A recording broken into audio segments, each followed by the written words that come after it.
surga adalah sukacita. Mari kita bersukacita karena kita mau puji Allah yang hebat. Haleluya. Hatiku penuh nyanyian.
berikhlas. Dan silakan untuk maju ke depan.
Tuhan Bapak Gembala yang akan menyampaikan firman-Mu untuk kami jemaat-Nya, supaya ada pegangan hidup yang kuat buat kami, Tuhan.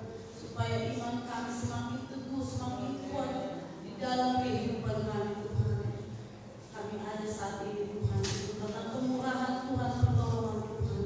Apabila ada yang sakit, Tuhan, jemaat-Mu Bapak, biarlah Engkau yang menjadi buka dan menyembuhkan, Tuhan.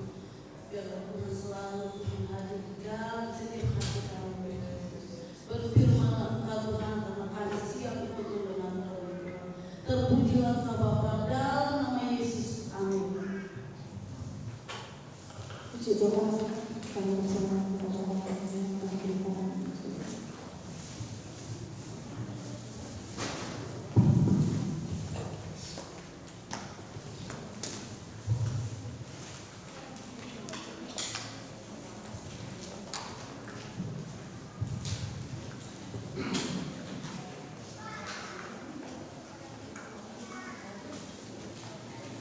Kami ucapkan selamat pagi, salam sejahtera dalam kasih Tuhan Yesus Kristus bagi kita semua, Berea Family. Kembali kita berhimpun dan bersekutu dalam nama Tuhan Yesus di hari ini untuk kita menikmati baik dan anugerah-Nya. Haleluya. Bapak Ibu Saudara yang terkasih, tanpa terasa beberapa hari lagi kita akan merayakan, memperingati hari Paskah. Paskah bagi umat Kristen adalah kematian Yesus Kristus di atas kayu salib. Rangkaian kematian hingga kebangkitan Yesus Kristus yang menjadi anak domba Allah yang menebus dan menghapus dosa dunia. Akan kita peringati lagi dalam beberapa hari lagi. Saudara, walaupun secara kuantitas Paskah ini dirayakan oleh seluruh umat Kristen di dunia, sekalipun agak sedikit ironi, gaungnya dari Paskah, kemegahan, kemewahan dari Paskah ini mungkin tidak sebanding dengan hari Natal. Tidak pernah ada panitia Paskah, yang ada panitia Natal. Secara kuantitas dirayakan seperti itu. Gereja tidak membentuk panitia Paskah. Panitia pembangunan ada, panitia retret ada, panitia Paskah ada. Tapi bukan berarti hari Paskah adalah hari yang biasa-biasa saja.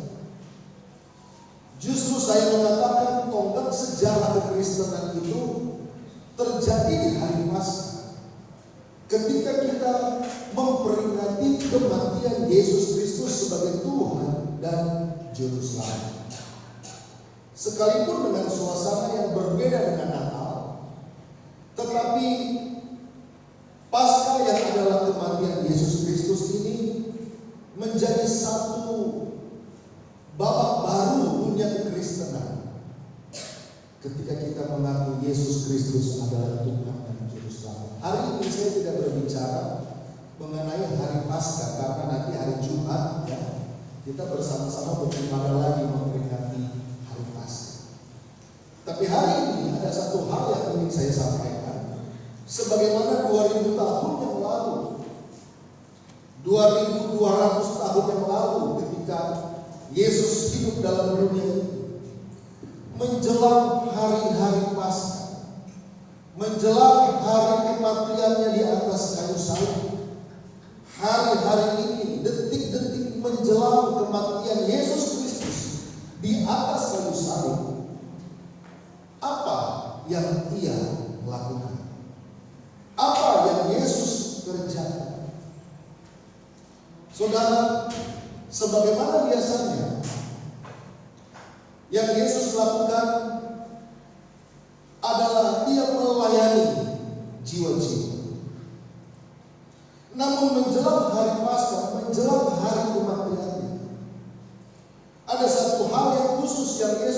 kerjakan, khususnya di Taman Getsemani,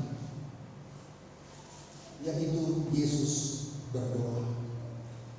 Apa isi doa Yesus? Nanti akan kita lihat dan kita baca bersama-sama. Tetapi ini adalah satu pendahuluan yang penting bagi kita semua. Karena kalau kita mengaku sebagai anak-anaknya Tuhan, kalau kita mengaku sebagai murid-muridnya Yesus, maka kita menempatkan pribadi Yesus ini. Kita meneladani sikap dan perbuatannya. Bahkan kita menelaah lebih lanjut lagi apa yang Yesus lakukan menjelang hari-hari kematiannya. Biasanya saudara, ketika orang sudah tahu ajalnya sudah mendekat dan semakin tiba, hal yang ia lakukan adalah hal-hal yang berarti, hal-hal yang dianggap penting, hal-hal yang ia ingin memberikan satu legacy, memberikan satu warisan iman, memberikan satu hal yang akan diingat oleh penerusnya.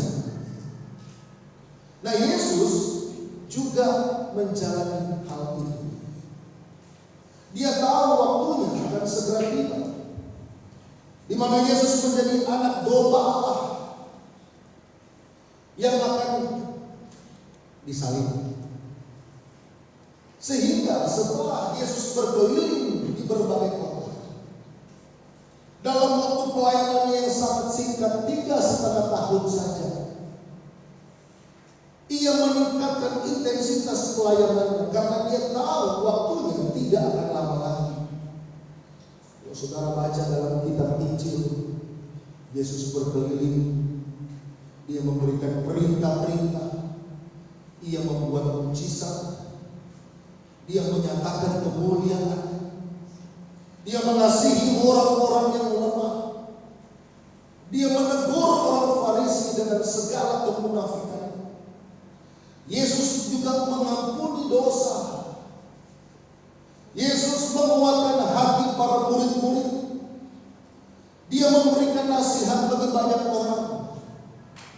Dan dia memberikan janji akan adanya satu tempat, yaitu rumah Bapa hidup yang kekal. Ada banyak hal yang dilakukan Yesus, tapi pagi hari ini akan kita lihat satu hal yang penting, yang menurut saya paling penting menjelang hari kematian Yesus Kristus di atas kayu salib.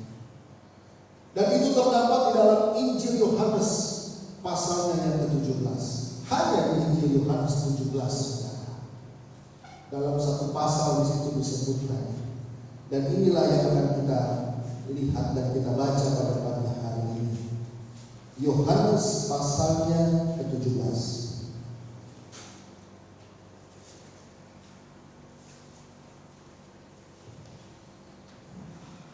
Doa Yesus untuk murid-muridnya. Haleluya. Ternyata saudara, yang ia lakukan sebelum mendekat hari itu, Yesus berdoa. Di mana saudara? Di sebuah taman, ya? Taman Getsemani. Setelah pelayanan yang sudah dia kerjakan, banyak mujizat yang dilakukan. Gong yang terakhir, hal yang terakhir yang Yesus kerjakan sebelum dia ditangkap oleh prajurit Romawi adalah dia berdoa. Apa saja yang Yesus lakukan dan Yesus doakan, saudara? Saya mengajak kita semua untuk membaca ayat yang pertama sampai ayat ke-23. Cukup banyak ayat akan kita baca, tapi saya tidak lari dari ayat-ayat ini, saudara. Pembahasan kita hanyalah tentang doa Yesus di Taman Getsemani. Untuk itu saya minta kerjasama dari jemaat satu persatu membaca ayat ini, saudara, ya. Dari ayat 1 sampai ayat 23. Mungkin mulai dari Pak Kurning ayat 1, Pak Refli ayat 2, Pak Manulang ayat 3, ya. Terus ke samping. Silakan. 12 ayat utama. Demikianlah kata Yesus, lalu ia menengadkan ke langit dan berkata, Bapa, telah tiba saatnya, permuliakanlah anakmu, supaya anakmu mempermuliakan engkau. Ayat 2, sama seperti engkau telah memberikan kepadanya kuasa atas segala yang hidup, demikian pula ia akan memberikan hidup kekal pada semua yang telah engkau berikan kepadanya. Ayat 3, berikan hidup yang kekal itu, yaitu bahwa mereka mengenal engkau, satu-satunya Allah yang benar, dan mengenal Yesus Kristus yang telah engkau utus. Ayat 4, Aku telah mempermuliakan engkau di bumi dengan cara menyelesaikan pekerjaan yang engkau berikan kepadaku untuk melakukannya. Ayat 5, Oleh sebab itu ya Bapa, permuliakanlah aku kepadamu sendiri dengan kemuliaan yang dimiliki di hadiratmu sebelum dunia ada. Aku telah menyatakan namamu kepada semua orang yang kau berikan kepadaku dari dulu. Mereka itu milikmu, engkau telah memberikan mereka kepadaku. Mereka telah menuruti firman-Mu. Sekarang mereka tahu bahwa semua yang engkau berikan kepadaku itu berasal daripadamu. Ayat 8, Sebab segala firman yang kau sampaikan kepadaku telah kusampaikan kepada mereka, dan mereka telah menerimanya. Mereka tahu benar-benar bahwa aku datang daripadamu, dan mereka percaya bahwa engkaulah yang telah mengutus aku. Aku berdoa untuk mereka bukan untuk dunia. Aku berdoa tetapi untuk mereka yang telah engkau berikan kepadaku, sebab mereka telah mengutusku. Dan segala milikku adalah milikmu, dan milikmu adalah milikku, dan aku telah dipermuliakan di dalam mereka. Ayat 11, dan aku tidak ada lagi di dalam dunia, tetapi mereka masih ada di dalam dunia, dan aku datang kepadamu. Ya Bapa yang kudus, peliharalah mereka dalam namamu, yaitu namamu yang telah engkau berikan kepadaku, supaya mereka menjadi satu sama seperti kita. Selama aku bersama mereka, aku memelihara mereka dalam namamu, yang telah engkau berikan kepadaku. Aku telah menjaga mereka dan tidak seorang pun dari mereka yang binasa selain daripadamu, dan telah ditentukan untukmu, supaya aku nampak dan berdiri sama Ayat 17, Tetapi sekarang aku datang kepadamu, dan aku mengatakan semuanya ini sementara aku masih ada di dalam dunia, supaya penuhlah sukacitaku di dalam diri mereka.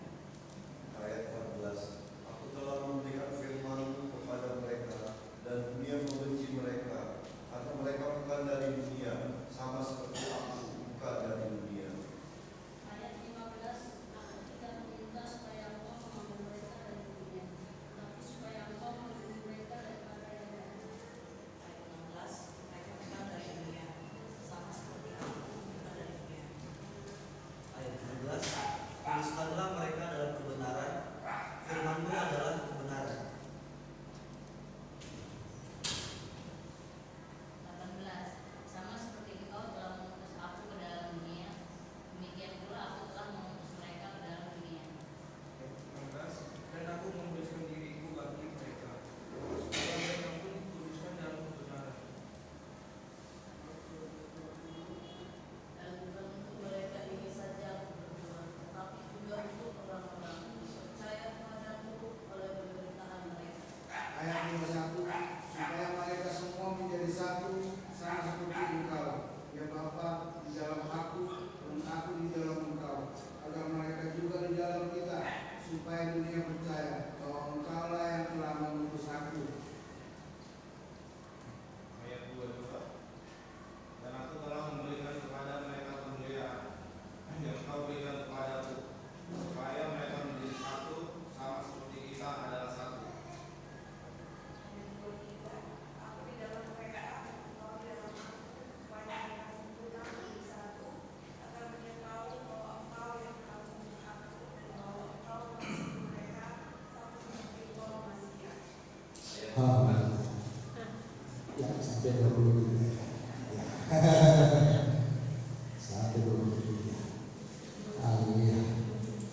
Saudara, kita melihat di sini satu perikop tentang doa Yesus.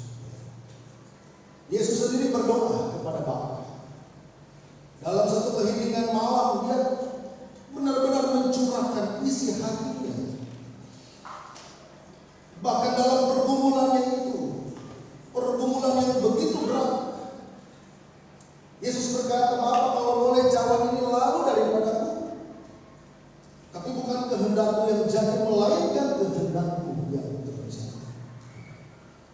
Secara mungkin manusia Yesus berkata, aku ingin berlama-lama dengan para murid-muridku, karena Yesus sangat-sangat mengasihi para muridnya. Tetapi tidak ada jalan lain. Misi Yesus datang lahir dalam dunia adalah untuk mati di atas kayu salib. Dan pergumulan itu, saudara, mulai terjadi di Taman Getsemani. Golgota adalah penggenapan. Tapi pergumulan yang sejati adalah di Taman Getsemani. Kalau saudara datang ke Israel, ada satu batu besar yang diyakini, saya tidak tahu itu benar atau tidak, tapi disitulah yang mereka yakini Yesus mencurahkan semua doa ini, sehingga Alkitab berkata keringatnya seperti berpeluh dengan darah. Istilah medis ini itu ada, saudara, kalau saya baca ya, hematohidrosis. Ada istilah medis. Satu tingkat stres, bukan stres ya saudara, sepertinya benar-benar mencurahkan segala sesuatu sehingga pembuluh darah kapiler atau apa namanya pecah. Nah, ini yang Yesus kerjakan detik-detik menjelang kematian. Bukit Golgota adalah penggenapan, tetapi ujian sesungguhnya, pergumulan sesungguhnya itu ada di Taman Getsemani. Sehingga sebagai anak-anak Tuhan, mari kita mau mengerti lebih dalam lagi apa sih isi hati Tuhan lewat doanya yang membuat Yesus sungguh-sungguh berdoa kepada Bapa. Bapa, permuliakanlah namamu, karena waktunya tidak akan lama lagi. Dari ayat-ayat ini kita akan melihat beberapa hal yang penting, saudara. Seperti ayat yang pertama, dari Yohanes 17. Demikianlah kata Yesus, dia menengadahkan ke langit dan berkata, Bapa, telah tiba saatnya telah tiba. Beberapa hari sebelumnya, saudara baca dalam Alkitab, Yesus dielung-elungkan di Yerusalem. Banyak orang datang menyukainya, menghampirinya, membawa daun palem, melambai-lambaikan dan berkata, Hosana bagi Raja di tempat yang tinggi. Yesus dikasihi, disanjung, dipuja di kota Yerusalem. Tetapi setelah Taman Getsemani, hal yang sebaliknya terjadi. Orang-orang yang tadinya memuja kembali datang untuk mencacinya, membenci, meludahinya, menghinanya di sebuah jalan yang bernama Via Dolorosa. Saudara, Yesus berkata sudah tiba saatnya. Dia tahu hari esok, dia tahu apa yang akan terjadi, tetapi dia tidak bisa menghindar daripadanya. Seperti saudara berjalan dan di depan ada jurang, saudara tahu ada jurang, saudara lihat ada jurang, tapi saudara tidak ada jalan lain, harus masuk terjun ke jurang itu. Telah tiba saatnya. Taman Getsemani menceritakan kepada kita betapa besar kasih Tuhan Yesus, sehingga dia mau datang ke dalam dunia, mati buat saya dan saudara. Telah tiba saatnya, digenapi di atas kayu salib ketika Yesus berkata sudah selesai.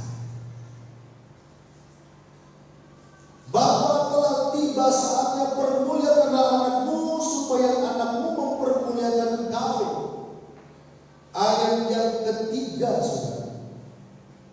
Inilah hidup yang kekal itu, yaitu bahwa mereka mengenal Engkau, satu-satunya Allah yang benar, dan mengenal Yesus Kristus yang telah Kau utus. Dalam doanya ada 3 pribadi yang saling berkait, yaitu Bapa di surga, dan Yesus yang adalah firman menjadi manusia, dan yang ketiga adalah murid-murid. Hati dari Yesus tertuju kepada murid-murid sekalipun dia harus menghadapi salib yang berat. Tetapi Yesus mengasihi para murid-muridnya, dan dia sudah lakukan tugas yang pertama di dalam dunia ini, yaitu memperkenalkan siapa Allah Bapa, membawa banyak orang untuk mengenal siapa Yesus Kristus dan memperoleh hidup yang kekal. Saudara, tujuan dari Yesus melayani, membuat mujizat dan lain sebagainya adalah untuk membentuk satu komunitas. Satu komunitas yang terdiri dari orang-orang percaya. Satu entitas yang berbeda dari masyarakat Yahudi pada saat itu. Yesus datang untuk membentuk satu eklesia, satu gereja, satu jemaat Tuhan, di mana kerajaannya itu kerajaan yang tidak tergoncangkan. Yesus datang untuk membentuk dan memperlengkapi orang-orang percaya sebagai satu tubuh Kristus. Untuk apa? Untuk melayani, menjadi imamat yang rajani. Kenapa saya katakan satu entitas yang berbeda? Karena yang Yesus kerjakan, yang Yesus bagikan itu bukan lagi hukum Taurat. Dia menggenapi hukum Taurat itu dan memperlengkapinya dengan hukum kasih. Sesuatu yang jamak tidak didengar oleh orang-orang Yahudi pada saat itu. Karena mereka itu mengertinya apa, saudara? Mata ganti mata, gigi ganti gigi. Ini Israel bos. Tapi Yesus datang, dia melayani, dia membentuk satu komunitas, dia memanggil para murid-muridnya untuk apa? Memberikan satu hukum yang lain, yang sama nilainya dengan hukum Taurat, yaitu hukum kasih. Dari mata ganti mata, gigi ganti gigi, Yesus datang dengan sesuatu yang beda. Kasihilah musuhmu, berdoalah bagi mereka yang menganiaya. Saudara, dan itu sudah dikerjakan. Tugas pertama sudah selesai. Murid-murid sudah siap diperlengkapi, saudara. Murid-murid sudah mengenal. Lalu apalagi dalam doa Yesus? Ayat yang ke-6. Aku telah menyatakan namamu kepada semua orang yang Engkau berikan kepadaku dari dunia. Mereka itu milikmu, dan Engkau telah memberikan mereka kepadaku, dan mereka telah menuruti firman-Mu. Menjadi saksi bagi banyak orang, menjadi saksi bagi semua orang. Dan itu Yesus sudah lakukan, sudah kerjakan. Lompat ayat yang ke-11. Namun aku tidak ada lagi dalam dunia secara fisik, secara kehadiran fisik. Tetapi mereka, murid-murid, masih ada dalam dunia. Kita lihat di sini bagaimana Yesus sangat peduli dengan murid-murid ini. Dia tahu bahwa dia akan ditangkap, disiksa, mati di kayu salib, dikuburkan, dan hari ketiga akan bangkit naik ke surga, meninggalkan dunia ini. Tetapi murid-muridku, Bapak, mereka masih tinggal dalam dunia. Ayat 12, selama aku bersama mereka, aku memelihara mereka dalam namamu, yaitu namamu yang telah Kau berikan kepadaku. Aku telah menjaga mereka, tidak ada seorang pun dari mereka yang binasa selain daripada dia yang telah ditentukan untuk binasa, supaya genaplah yang tertulis dalam kitab suci. Yang ke-11 masih saudara. Ya Bapa yang kudus, di bagian tengah ini, peliharalah mereka dalam nama-Mu. Permintaan Yesus kepada Bapa, peliharalah mereka. Peliharalah para murid-murid ini. Waktu aku masih ada dalam dunia ini, aku tinggal bersama dengan mereka, aku memelihara mereka. Tetapi Yesus sangat mengasihi murid-muridnya, peliharalah mereka. Maka di ayat yang ke-17, kuduskanlah mereka dalam kebenaran, firman-Mu adalah kebenaran. Saudara, saya percaya doa Yesus ini tidak pernah gagal. Tidak akan gagal. Ini adalah bagian dari rencana Tuhan. Kalau kita masih dipelihara oleh Tuhan, ini semua karena kasih dan karunia. Kita masih dijaga, kita dikuduskan oleh Tuhan. Semua ini ada dalam doa Yesus sebelum dia mati di kayu salib. Banyak orang tertuju kepada peristiwa Golgota, tapi saya rasa doa Yesus di Taman Getsemani ini adalah satu hal yang penting dan berharga, karena kita bisa lihat bagaimana sangkut pautnya Yesus dengan para murid-murid. Dia mengasihi. Yesus ingin agar setiap murid-murid dipelihara dan dikuduskan oleh firman Tuhan. Dan ini penting juga, saudara. Ayat yang ke-20, ya. Dan bukan untuk mereka ini saja aku berdoa. Bukan untuk para murid-murid saja. Bukan cuma untuk Simeon, Petrus, Yakobus, Andreas, Yohanes. Tidak. Tapi ayat 20 ini berkata, tetapi juga untuk orang-orang yang percaya kepadamu oleh pemberitaan mereka. Nah, ini poin selanjutnya. Poin yang terakhir dari doa Yesus di Taman Getsemani. Yang pertama tadi apa, saudara? Agar semua orang mengenal Dia. Yang kedua, orang-orang yang mengenal Yesus dipelihara, dikuduskan. Murid-muridnya dipelihara. Tetapi bagian yang terakhir ini tidak kalah penting. Yesus berdoa untuk siapa? Untuk jemaat Tuhan. Orang-orang yang percaya kepadanya lewat pemberitaan para murid-murid. Yesus tahu para murid-murid itu tidak akan tinggal diam ketika dia terangkat ke surga. Murid-murid akan menyebar, membagikan Injil, memberitakan Injil, membagikan api itu kepada seluruh dunia. Dan ada banyak jiwa-jiwa yang diselamatkan, yang menerima pemberitaan itu. Yaitu siapa, saudara? Kita semua, gereja.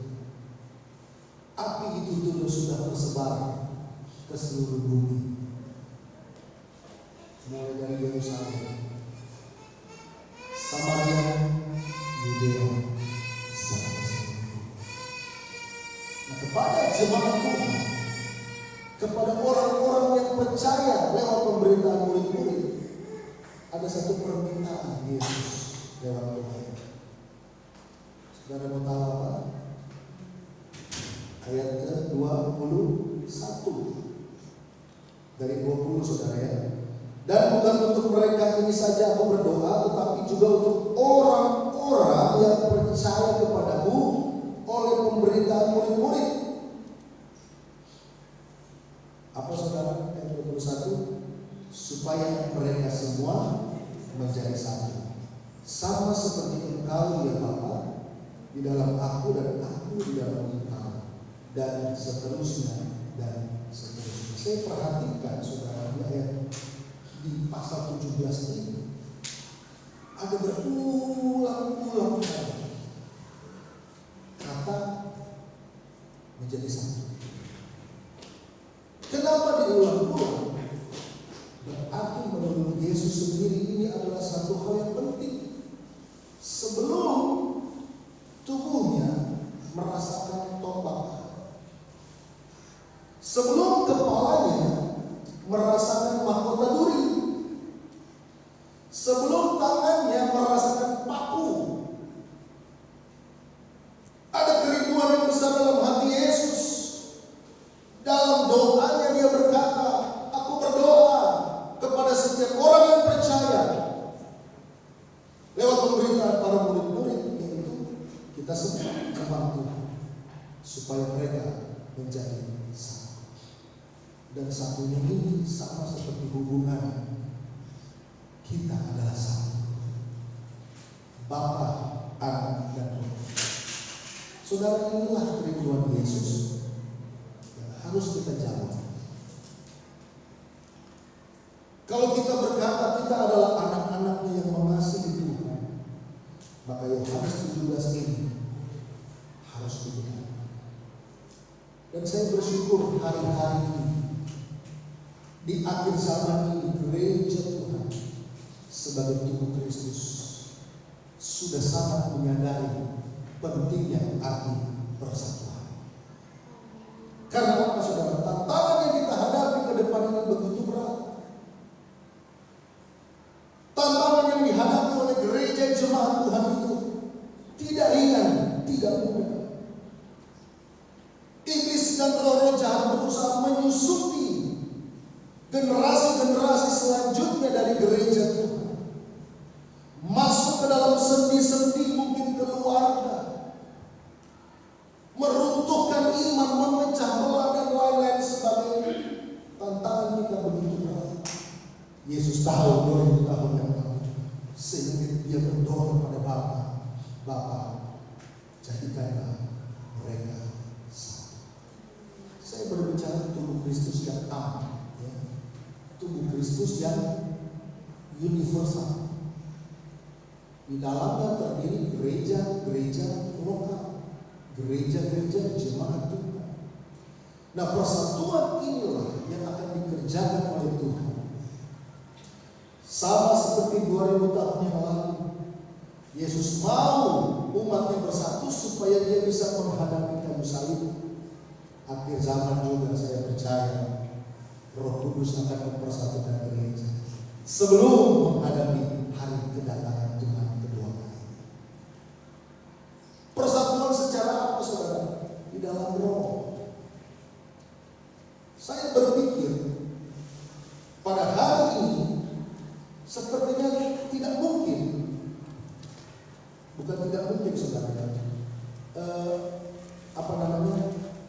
untuk bersatu secara legal, organisasi anak-anak Tuhan satu dunia satu bumi ini rasanya tidak mungkin. Karena gereja yang satu mempunyai tata cara yang berbeda dengan yang lain. Secara nama organisasi berbeda.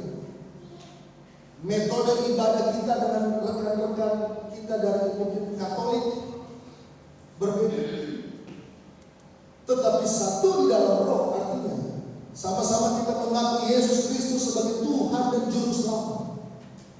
Sama-sama kita mengaku Yesus sebagai Allah satu-satunya yang akan membebaskan kita dari dosa. Dan prinsip itu tidak berubah, saudara. Disitulah kita sama. Menjadi satu bukan berarti satu dalam organisasi, semua menjadi GPDI, tidak, saudara. Kita bisa berbeda-beda, tetapi kita satu di dalam tubuh Kristus.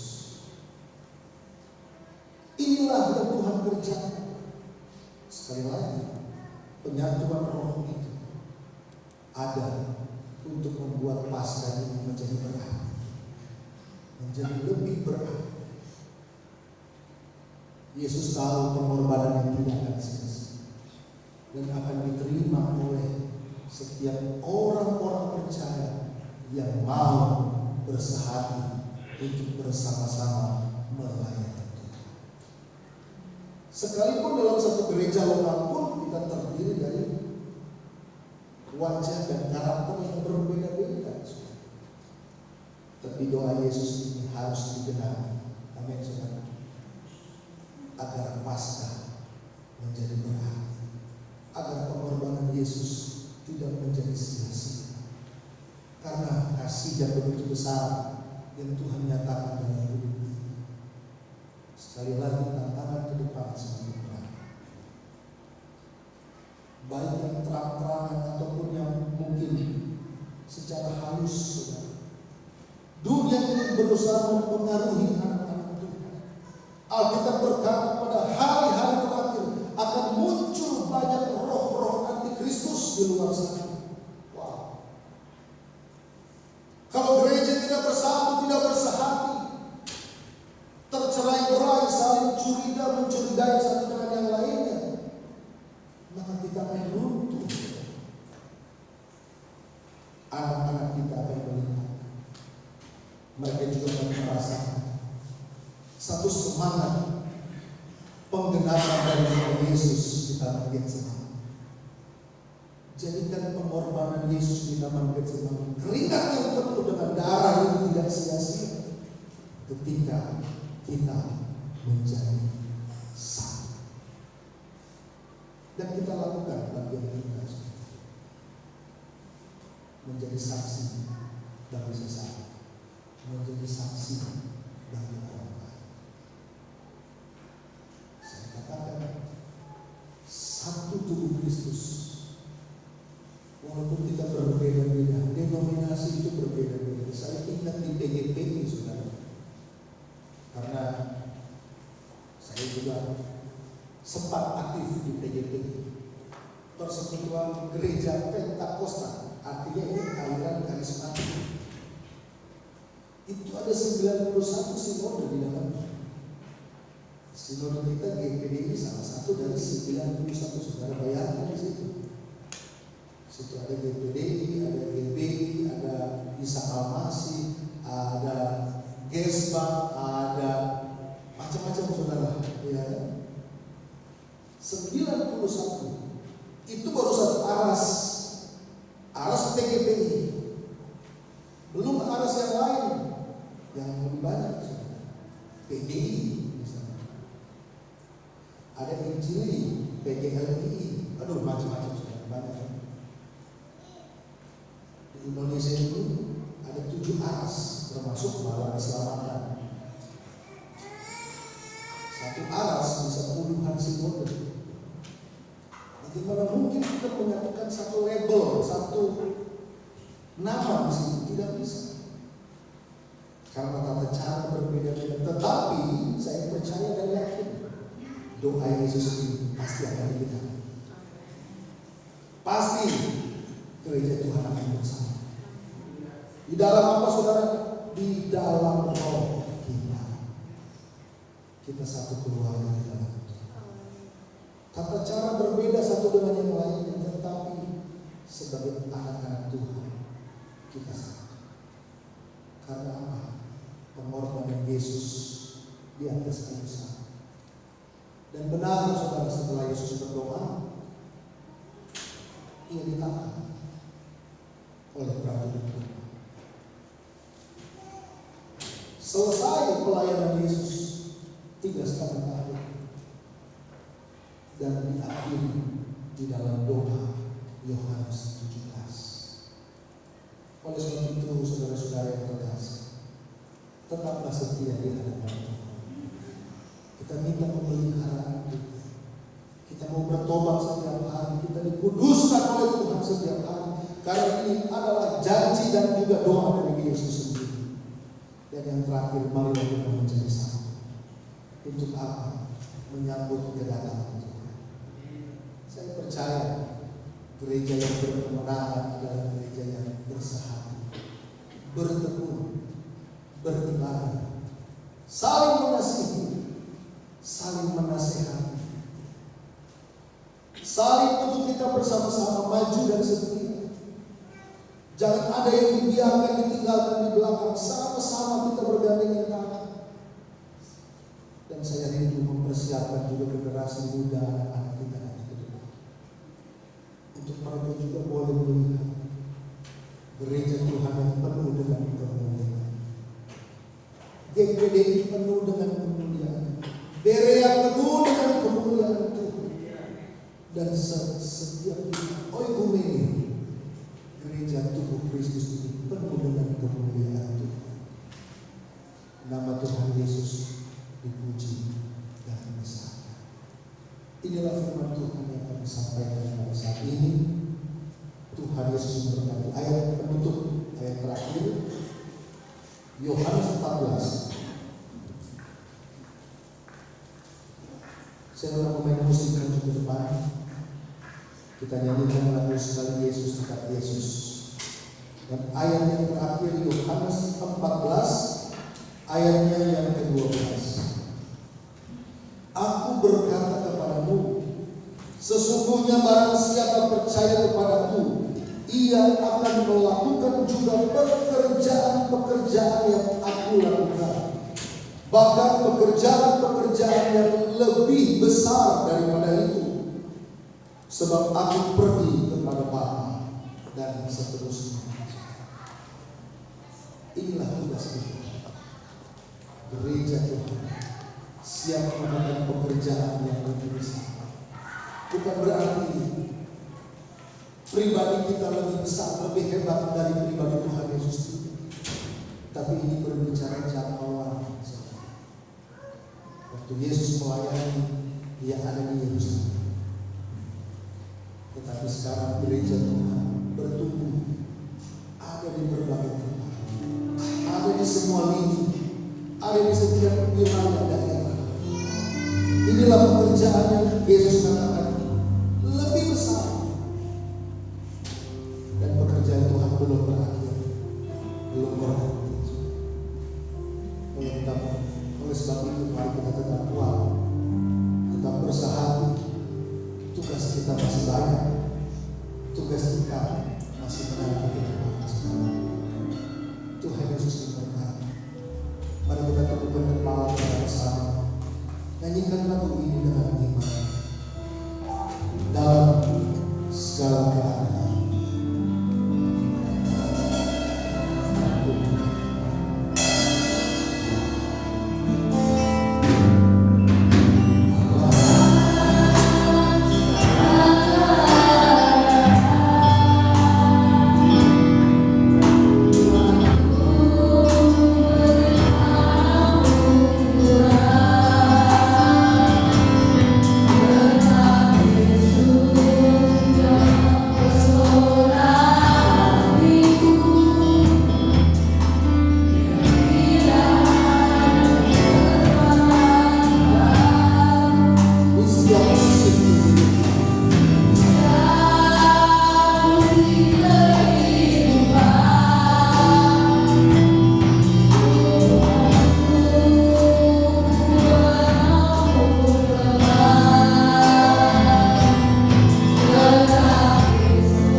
Kita datang ke tempat ini di rumah Tuhan.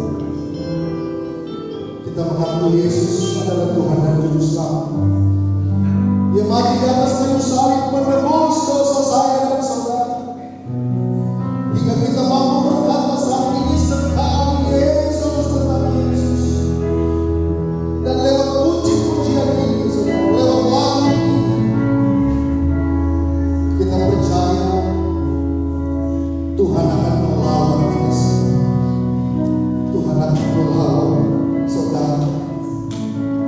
apapun yang saudara alami, mungkin ada kesedihan, mungkin ada hal-hal yang lain yang tidak bisa saudara beritahukan kepada orang-orang yang terdekat sekalipun.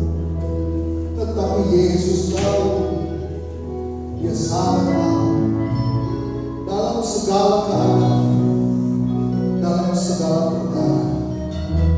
Izinkan Tuhan datang melawat kita saat ini juga. Saya mengundang jemaat Tuhan makin berdiri bersama-sama. Nyanyikan dari awal lagu ini dalam segala Yesus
Mari saudara bersama-sama kita respon firman Tuhan.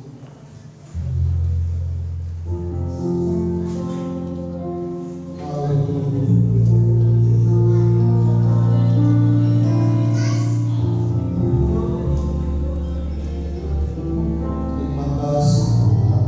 Terima kasih.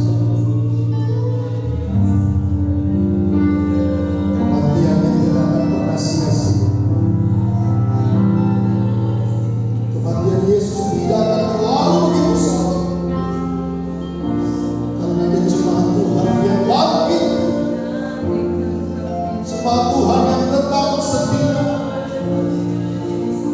Cuma Tuhan yang mau masuk surga dan merasakan hidup yang kekal.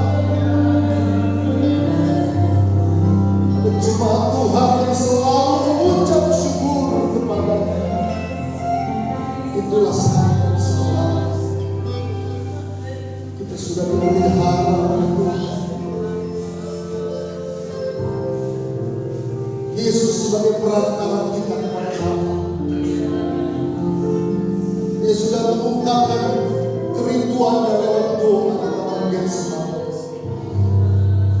Pelihara mereka, kuduskan mereka,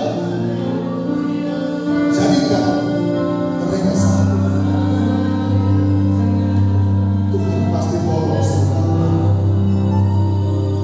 Jangan pulang dari tempat ini sebelum kita merasakan berkat dari Tuhan. Sebelum kita dijamah oleh Dia. Haleluya.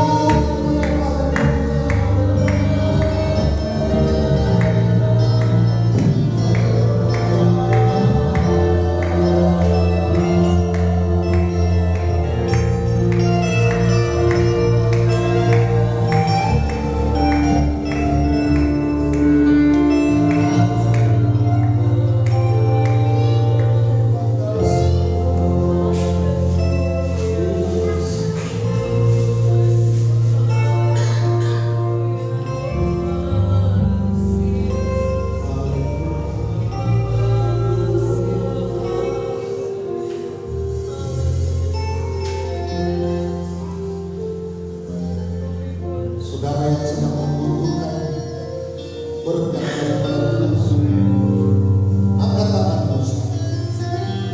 Saudara yang sedang menantikan jawaban dari setiap doa. Bapa, Kau melihat setiap tangan. Di dalam nama Yesus, jadilah kehendak-Mu ya Tuhan. Berkatilah kami.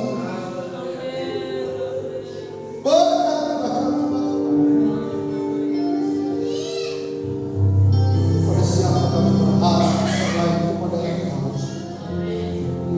Di dalam nama Yesus, Tuhan bekerja. Haleluya, puji Tuhan. Terima kasih Tuhan. Berkat firman-Mu pada pagi hari ini, meteraikan dalam setiap hati kami Bapa, agar kami juga menjadi pelaku-pelaku firman. Dalam nama Yesus kami sudah berdoa. Haleluya. Amin.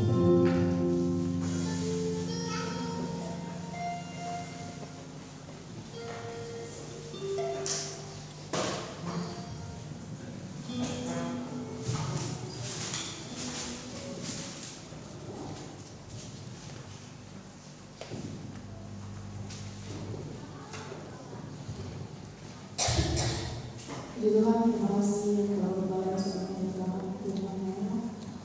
Sudah diterangkan berikan sebelah. Sebelum itu kita mau berdoa terlebih dahulu.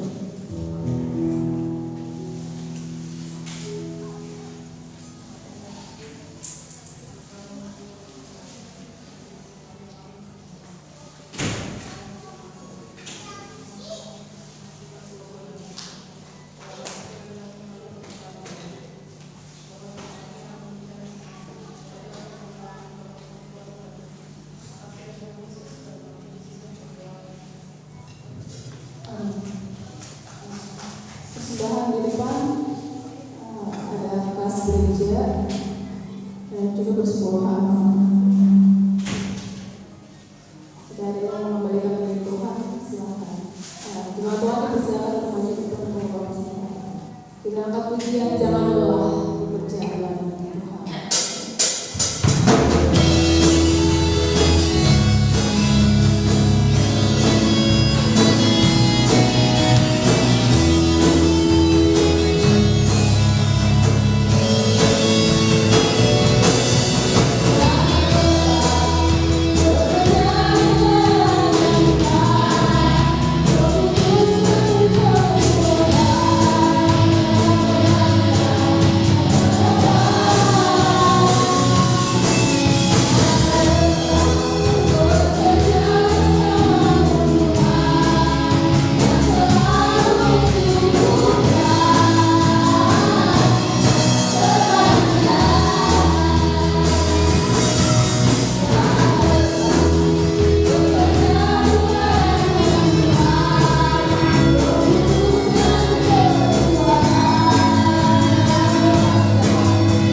Dibuka ruang kesaksian jika ada yang mau bersaksi.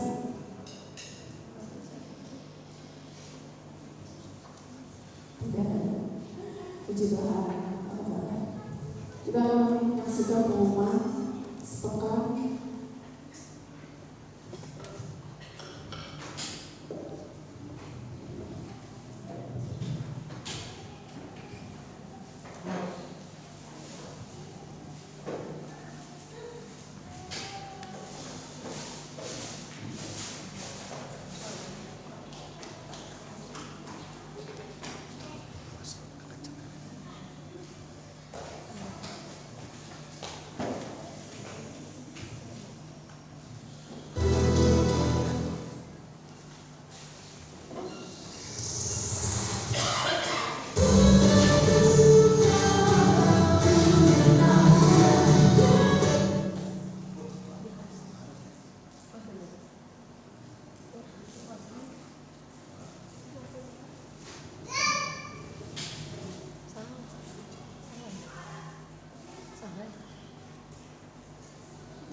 Ya, puji nama Tuhan, kami dari panitia renovasi sarana dan prasarana kembali ingin mengupdate ya, memberikan info terbaru. Puji nama Tuhan atas kehendak dan puji Tuhan. Seperti sering saya sampaikan, tahun ini kita ada 3 proyek yang akan kita laksanakan sekaligus, yakni pemasangan teralis gereja, perbaikan keramik, dan renovasi ruang sekolah minggu. Atas kemurahan Tuhan, proyek yang pertama pemasangan teralis seperti Bapak Ibu sudah lihat ya, di seluruh jendela gereja kita sudah dipasang teralis ya. Pekerjaan boleh berjalan sesuai waktu dan sesuai dari budget yang dialokasikan dari panitia. Dari awal 3 proyek ini kami agak worry, agak khawatir sedikit justru di pekerjaan proyek yang pertama ini, karena kita tahu ya, material besi itu salah satu yang kenaikan harganya paling tinggi. Maka saat itu saya sempat sampaikan tim Bapak kemungkinan bisa 8, 9 bahkan 10 juta biayanya untuk teralis gitu. Mengingat saya beberapa waktu lalu juga merenovasi rumah, jadi masih kebayang tuh harga besi dan harga tukang besi, karena tukang besi berbeda dengan tukang bangunan. Biasa sedikit lebih tinggi harganya karena mereka membutuhkan peralatan cukup banyak, mesin las, mesin potong, mesin poles dan sebagainya, serta pekerjaan lainnya sampai fungsi pengecetan. Tapi puji Tuhan, ketika rapat yang pertama ternyata Bapak Gembala sudah menghubungi Bapak Sihobi ya, dan Bapak Sihobi sudah melihat dan berkata saya akan usahakan tidak lebih dari 7 juta. Jadi angka itu sudah jauh di angka pasaran menurut saya kalau kita lakukan pemborongan dari luar. Karena Bapak Sihobi mungkin pernah gereja di sini, jadi beliau memberikan angka yang cukup affordable, cukup terjaga oleh panitia. Jadi kiranya Tuhan juga memberkati Bapak Sihobi yang telah berpartisipasi renovasi gereja kita, pemasangan teralis. Untuk proyek selanjutnya yaitu adalah penggantian keramik yang pecah dan rusak ya Bapak Ibu. Saya sudah menghitung ada sekitar 30 lebih keramik, jadi kita bulatkan menjadi 40. Itu berarti 10 dus, satu dus isi 40. Dan kita akan setelah ini kita akan melakukan proyek itu. Nanti yang terakhir adalah renovasi gedung sekolah minggu. Kenapa itu dulu? Karena itu yang paling krusial, mengingat kita bulan Juni itu akan ada pesta nama Tuhan. Jadi diharapkan keramik sudah dapat selesai dengan baik sehingga kita dapat beribadah dengan baik, lalu dilanjut dengan ruang sekolah minggu dan pembelian AC untuk ruang sekolah minggu. Untuk update dana yang sekarang sampai saat ini ada di panitia yang sudah cash yaitu ada 900.000. Maka proyek sementara kita tunda dulu sampai ada yang dana kembali masuk. Jadi kami tidak bosan-bosan mengimbau jika ada yang ingin mencicil ya atau merealisasikan seluruhnya janji iman yang telah Bapak Ibu tuliskan kepada panitia, dipersilakan agar saldo kas dapat masuk kembali dan kita dapat membeli dulu keramiknya. Karena saya perkirakan harga keramik yang standar bisa 120.000. Jadi kalau 10 dus sudah 1.200.000-an dan dana kita sekarang 3.900. Jadi kalau ada dana masuk kita akan membeli keramik sambil kita mengumpulkan dana untuk pemborongan tukang batunya. Kemarin Bapak Gembala sudah berkoordinasi dengan salah satu tukang pemborongnya menyatakan harga 4 juta rupiah untuk pemasangan keramik dan renovasi gedung sekolah minggu. Jadi kita tunggu juga dana itu terkumpul sehingga kita bisa realisasikan proyek selanjutnya. Nah, untuk informasi juga proyek ini membutuhkan dana sekitar 15 juta dari perhitungan dari panitia dan realisasi baru cuma 11,7. Jadi sebenarnya masih ada 3,3 lagi yang kurang dananya. Jadi kalau ada Bapak Ibu yang Tuhan berkati lebih walaupun sudah melunasi dan imannya ada mau tambah lagi, kami juga panitia sangat senang kalau persilakan. Tapi di luar itu Bapak Gembala juga sudah berinisiatif untuk kita melakukan proposal ke MD ya, di mana dari gereja kita awal berdiri sampai besar begini kita belum pernah melakukan renovasi itu dan sudah berjalan ya Pak ya. Bahkan kemarin Pak Gembala report di grup kami panitia, pihak dari Majelis Daerah sudah datang ke sini mensurvei segala macam, sehingga mereka sedang memutuskan. Kita doakan saja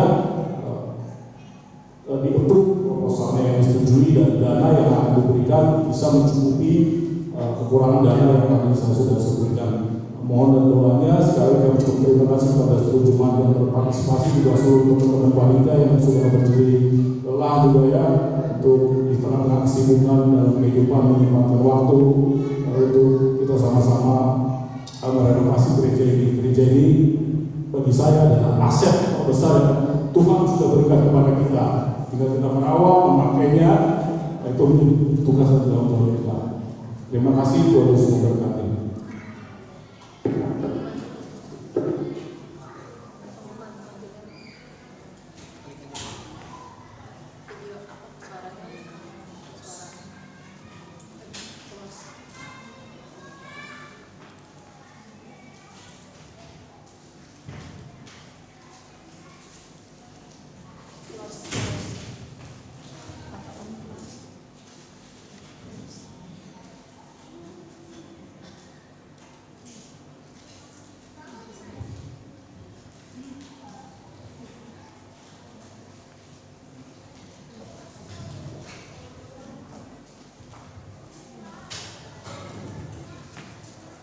Puji Tuhan, saudara.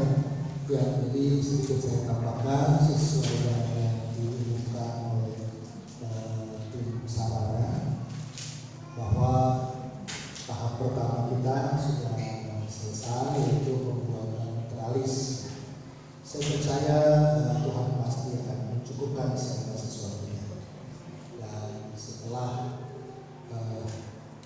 dana tercukupi, maka tahap kedua kita akan mengganti keramik sekaligus digandeng dengan pembuatan ruang sekolah minggu, supaya anak-anak kita juga bisa sekolah minggu dengan lebih nyaman lagi, saudara ya. Dan biarlah segala sesuatunya kita kerjakan untuk hormat dan kemuliaan Tuhan. Haleluya. Bisa? Oke, nanti disiapin dulu ya. Baik, mari kita akan bangkit berdiri bersama-sama. Kita akan mengakhiri ibadah kita,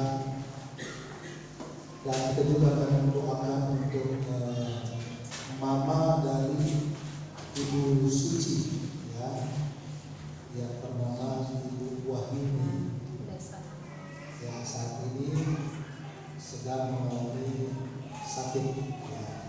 Kita akan DBD, kita akan doakan agar Ibu Wahyuni disembuhkan oleh Tuhan.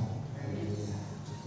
Dan kalau ada yang berulang tahun sepanjang minggu ini, bisa maju ke depan untuk kita doakan. Kita akan ujian doa Yabes.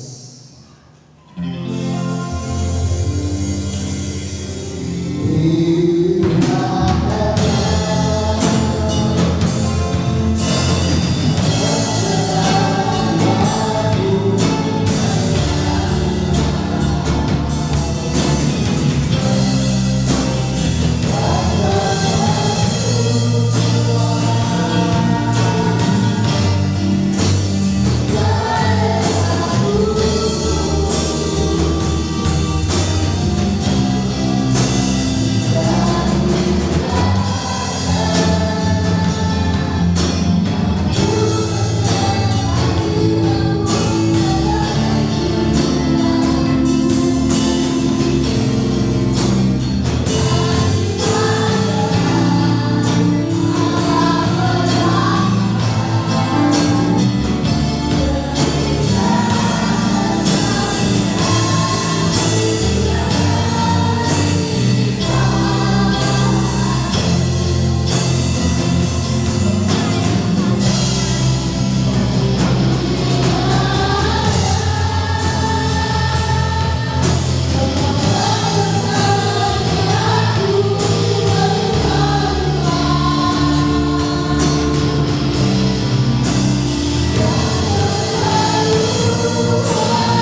biarlah ibadah kami pada saat ini adalah ibadah yang berkenan di hadapan Tuhan. Hari Jumat kembali jam 8 pagi kami bertemu di tempat ini untuk kami beribadah kepadamu, memperingati hari Jumat Agung. Kami beroleh ya Tuhan kasih dan anugerah Tuhan lewat kematian darah Yesus di atas kayu salib. Terima kasih Bapa, Tuhan memberkati kedatangan umat-umat sidang jemaat Tuhan pada pagi, siang, dan hari ini. Biarlah Tuhan saja yang akan tolong dalam perjalanan kami pulang ke rumah. Tuhan tibakan dengan selamat sentosa, menikmati hari yang penuh dengan sukacita. Bahkan dalam pekerjaan, dalam usaha yang dikerjakan, dalam tugas-tugas yang dilalui, Tuhan saja yang akan memberkati di dalam nama Yesus. Berkatilah kami dengan kesehatan, dengan kekuatan hikmat daripada Tuhan untuk kami menjalani hari-hari yang penuh dengan pengharapan. Terima kasih Bapa, setiap korban persembahan bahkan juga milik Tuhan yang dikembalikan, Tuhan yang akan membalas berkat. Kami berdoa untuk seorang ibu ya Tuhan, yaitu mama dari Ibu Suci yang pada saat ini mengalami sakit DBD. Kami berdoa menyatukan hati kami. Tuhan tolonglah Ibu Wahyuni ya Tuhan. Di dalam nama Yesus, dalam nama Yesus nyatakanlah kuasa. Hidup Yesus sanggup untuk menyembuhkan. Doakan dari tempat ini Tuhan jamah, Tuhan pulihkan, dan Tuhan sembuhkan. Terima kasih Bapa yang baik. Inilah yang menjadi doa dan ucapan syukur kami ya Tuhan. Kami akan mengakhiri ibadah raya GPD yang jatuh pada saat hari ini dengan mengucap syukur hanya di dalam nama Tuhan Yesus Kristus, Tuhan yang menjadi juru selamat kami. Kami sudah berdoa. Haleluya, puji Tuhan. Dan saudara-saudaraku yang terkasih, marilah kita pulang dengan membawa berkat, rahmat dan anugerah dari Allah Bapa.